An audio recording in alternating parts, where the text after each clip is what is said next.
We met when I just finished year 10, going into year 11. So my brother had a house next door to the Chifamba family. So it wasn't like I didn't have to look very far. I noticed 3 boys next door, and I really liked the middle one. So I made sure I waved, and yeah. So I made sure he saw me, which was nothing, and he did. He saw me, and he wanted to know which subjects I was doing for year 11. And I was very quick to tell him. And I thought, this is going good. So which school are you going to? I had to tell him the school. And before I knew it, there was a letter in the mail. I really like you. And I thought, this is good. So, you always play hard to get. I was like, I want to think about this and give me time, which wasn't a very long time. So we started going out, and I was in year 11, going into year 12, and then I finished high school and went to uni because it was good. Then I could at least see him, because I couldn't see him when I was in a boarding school. And the only place I could see him more was at church. I noticed that he went to church. So I started going to church, and I would ask for a lift from the parents. Can I come too? And my sister-in-law said, you're not going to church because you're saved, are you? Because you know you're not saved. You're following your boyfriend. And I said, yeah, no, really, but it was good. I could see him at church, and then we could walk back together.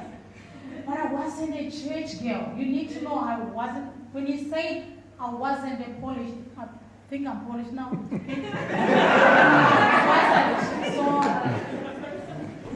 I wasn't really into God, and I had no idea who Jesus was. So he came to visit me at uni, and he would sit down with me, and in his soft voice, he used to be quieter than this. I've done a lot of work.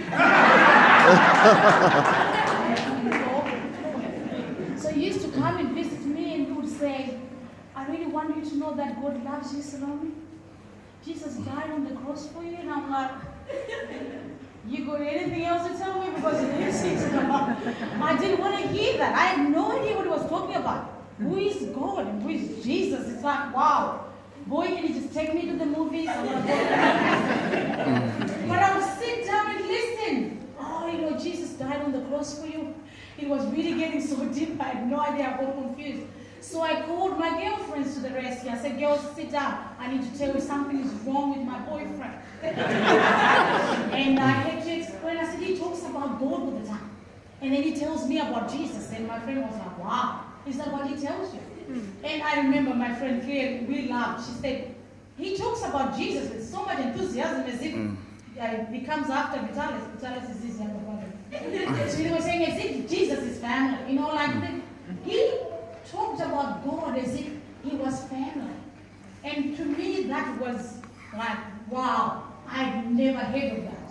I was really into other things that were not Christian, like not taking drugs, trust me. Taking drugs or anything. But I really believed in my African traditional religion. I really believed that. I thought, well, you talk to the dead. That's what I believed. You talk to the dead, you get African herbs, use them to wash yourself. And so when we got married, I had a bag full of them. And I took them when we lived together. I said, boy, I got some stuff. This is a true story. I'm telling you, this house was small. And it wasn't marijuana, it was just alcohol. Just so you're thinking she was into drugs. No, it wasn't. So I took the stuff and I showed it to him because I thought you need to be transparent, isn't it? So I said, look, this is for the baby, this will look after me, and this, he said, we don't need herbs to look after us. And these are not your herbs that you grow in your gardens, guys. They are the herbs that you, anyway. So he took the stuff and flushed it down the toilet. And he said, I'm the man of the house. God looks after us. And I was like, what's wrong with this guy? I even asked his nephew this. She was my best friend. I said, please tell me about this family because they really are so enthusiastic about God. And I wasn't. I didn't know what he was talking about and what they were on about. And she wasn't even could help anyone. She said, you know what? They're really like way up there with God. No one really understands them in the family. Like they're really not part of the whole African traditional religion, that type. where you have to talk to the dead and stuff like that. And I thought, wow, so what am I going to do with this guy? I had no idea what to do with him. And I had no idea what he was talking about. And that was the first thing that we fought about in our relationship. I said, boy, you just need to leave me alone. Because I don't understand your God, and I don't understand what you're talking about. To be honest, I thought that's what we were told when we got married. You have to be honest. So I told him, I'm not really into all this stuff. So just spare me and my family. We're really fine with what we're doing. But I didn't realize that these things really can kill you. These spiritual things, you can't tamper with spiritual things and think you can just go by with it, you know. So I started getting sick and sick and sick. And I could see it was training on marriage. Because I don't think anyone gets married to look after their sick wife. I don't think that's the plan. Got very sick, and one day I was admitted in hospital. And the doctors couldn't work out what was wrong with me. I remember the doctors trying this drug and that drug and this. And to cut the long story short, one day I woke up in hospital and the whole night shift staff was on my bed. They were all standing looking at me like this. And I woke up and I said, what are you doing all here? I knew I wasn't important. I knew I wasn't like the mayor's wife, so why were they on my bed? And one of my friends who was a Christian was holding my hand and praying for me. That freaked me. And I said, what are you doing? And she said, you need to tell me what's wrong with you. Because she was a nurse. And she said, explain to me. You worry me, because that's why I'm here. And I said, why are all the stuff here? That's when I worked out that I must have been very sick. And they must have called each other to say, we need to just go and see our friend leave. I don't know, but it was bad. So she went and got her pastor without my permission, this nurse friend. And she went and said, can you go and pray for Mrs. Chifamba, because I think she's really sick. So this man walks in hospital. I never heard of that. Mrs. Chifamba, how are you? And I said, I'm really sick. I don't even know what's wrong with me. And the doctors are like, blah, blah, blah. And he said, can I pray for you? Wow. Like, oh, really? And I said, yes. I didn't know what he was going to do. Because, you know, when you're not a Christian, when someone says, can I pray for you? You think they're going to pull my hair or something. Because you don't know. You think, what are they going to do? So he just gently held my hand and prayed. It didn't take 5 minutes. And I was so, because I was so weak, I wasn't eating very well either. He left. And after 10 minutes, I felt so good. I felt really, really good. I'm not lying, I'm not kidding. And I was discharged because the doctor came and said, you know what? Your blood pressure is normal, everything is fine. You look well yourself. You know, maybe the drugs are working. I didn't say to him, there's a man who just came and prayed for me. So we went home. I was actually discharged. And our son was just still very little. We've only been married for a year, and I was always sick and skinny. And there's nothing wrong with being slim, but, you know, skinny is not really good. Super skinny. So yeah, we went home and I said to my husband, can you just follow that man who prayed for me? Because I really want what he has, and I want him to explain what he did to me in hospital. Because whatever he did worked. So can we go? And my husband was like, that's what I was like trying to explain to you. That's God.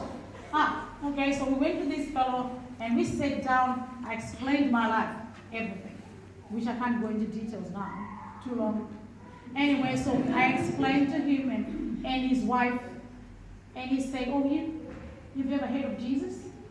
Yeah, sometimes I go to church, I follow my husband, and they said, that's not enough. We're talking about a relationship with Jesus. Do you have to have a relationship with him? I have no idea what they're talking about. So what do I do? And they said, you say this prayer. Lord Jesus, I give you my life. So I could do that. And I just repeated after him, I give you my life. Come into my life and change me. And I said a few other things, and he laid his hands on me with his wife and prayed for me. I tell you, I said to my husband, sit down, buddy, I need to tell you about that same God you're trying to tell me about. He is so good. He's healed me. Now it's my turn to bore you to tears with the same God. So now it was my turn. Sit down. I want to tell you what God can do. God can heal Fidelis. God does this. And I got really so enthusiastic. And I gave my life to Christ, and life since then has changed. when I say I thank God for my marriage, it's not just a Christian cliche. It's not just something I say because I'm standing here, ladies here, so I have to say something Christian. No, that's not. It's not that. It's because I actually know that I could have died. My marriage would have ended. Maybe my kids wouldn't have, I wouldn't have had these girls. But I thank God. If we try, I think sometimes Christians complicate this whole thing, isn't it? Let's believe it, because they make it sound like it's a long thing. Becoming a Christian is saying, Jesus, I give you my life. Then he does what he wants with your life. And trust me, he might not make you a missionary somewhere else where you've never been to go to, but you know what? He will turn around your life for your good. Yes. For your good. It's not that you become a boring person. No, you don't become a boring person. Trust me. Yeah, of course, there are times when people don't understand, especially when you're working, everyone sees you with headphones and you're doing this in the staff room, and everyone hits you with a pen. Like, Salome, can you just stop? People probably don't understand where I'm coming from. This is where I'll be coming from. I love my God because he changed me. He made me who I am today. I used to look old. I don't even know what he saw when he saw me. Because I remember looking older than what I look like. Everyone, when they see my wedding photos, this is not funny. Everyone sees my wedding photos, they go, there, Phil looks young. And that's it, that's what they say. I know that. It doesn't hurt me anymore. Because I know exactly what that meant. Because I looked older than my age. I looked sick and skinny. It wasn't attractive at all. Thank God he didn't see all that stuff. Because then he still married me. But I want to tell you this now. I look my age. Probably younger than what I should.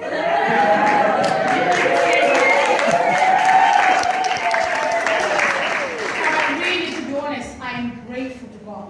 And I really want to encourage someone here. Probably you've come here and you've never heard about Jesus, just like me. And you're freaking out the moment I'm saying this name. You're like, Salome, can you just finish? Because I don't know what you're talking about. This guy is so real. He's so good. He will turn your marriage around. He will make it so good. You feel like you just met each other. It's so beautiful. And he comes in, he tells me sometimes to be quiet when I should be quiet. I love it because he whispers in my ears, can you just be quiet like you've been talking too much, like if it just doesn't really need to need all to hear that stuff. I love it when God does that to me. Then sometimes I'm just quiet and my husband doesn't get it. Why are you quiet? Because he always knows I could talk for 3 hours. So before I bore you to tears, before I waste your time, I just want to leave this with you.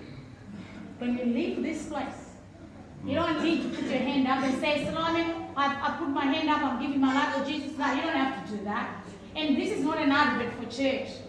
If you heard me, I'm not talking about church. I'm talking about a relationship with Jesus Christ. Mm-hmm. So this is not an advert for that particular church. Or please come to that one. And when you go this way, this is where the other church is. That's not what we're talking about. And there's no perfect church because every church has got a human being in it. So that means no church is perfect. Right? Does that make it clear? Including the pastors, even the ones with the clerical collars. Not perfect. If you're looking for a perfect pastor, go to heaven. The one seated at the right hand of the Father is the only one that is perfect, and that's Jesus. Amen. So you can't claim to be perfect, but I'm just telling you that if you want your marriage to work in this era, in this age, if you want your children to listen to you, I thank God for beautiful children. How could be they make mistakes? Sometimes I just want to bring their necks, but I don't want to go to boys. I'm forever grateful for kids who love God. They wake up early every Sunday, they're ready, and sometimes we have to tell our youngest off, don't wake us up too early. We want to sleep in on Sunday. Because she's so excited about going to church. Because she loves God, and they love God. And I'm forever grateful for my children. I thank God for a wonderful husband, and I thank God for a good family, and the wonderful friends who've come to join us. I'm forever grateful to God for a man who stuck up with me, very patient with me, while God was doing a work and still doing a work in me. Thank you.